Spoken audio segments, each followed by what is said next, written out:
I am concerned about any form of centralization, and I would certainly like to see less centralization. But that doesn't necessarily mean it's a problem. The centralization in mining that we have today in China is the result of a very specific technology adoption curve that goes from CPU, GPU, FPGA, ASIC over a period of 4 years, with each change in architecture offering a 10,000 increase in performance, which means that all of the equipment is obsolete within 2 to 3 months, which requires massive capital, access to chip factories directly as possible. It means that selling chips to others doesn't make economic sense, because if you keep them and mine them for 2-3 months until they're obsolete, you win more than if you sell them. And it means that, of course, access to cheap electricity makes a huge advantage. All of these factors together have created an enormously fast curve, but also centralization, primarily in China.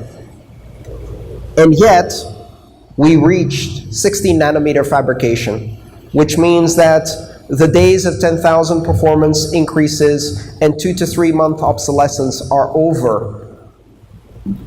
Moore's law is the fastest technological law we've had, except that compared to Bitcoin CPU to ASICs, it's slow. It's 5,000 times too slow. And so over the next 2 years, we will not see a 10,000 time improvement.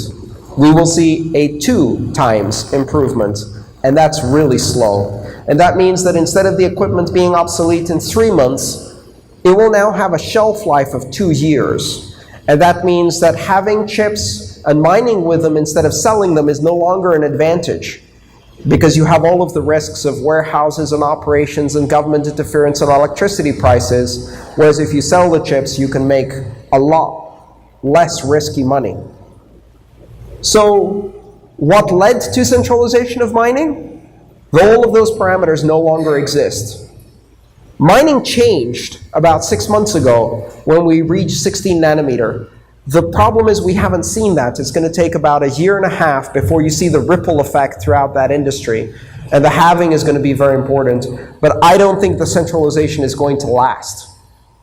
The centralization was an artifact of performance increases that no longer exist, of limited shelf life that no longer exists, of advantages of centralization that now become risks of centralizations. Because if you put 100,000 miners in a warehouse and you lose power for 2 days, your entire profitability is wiped out for the month.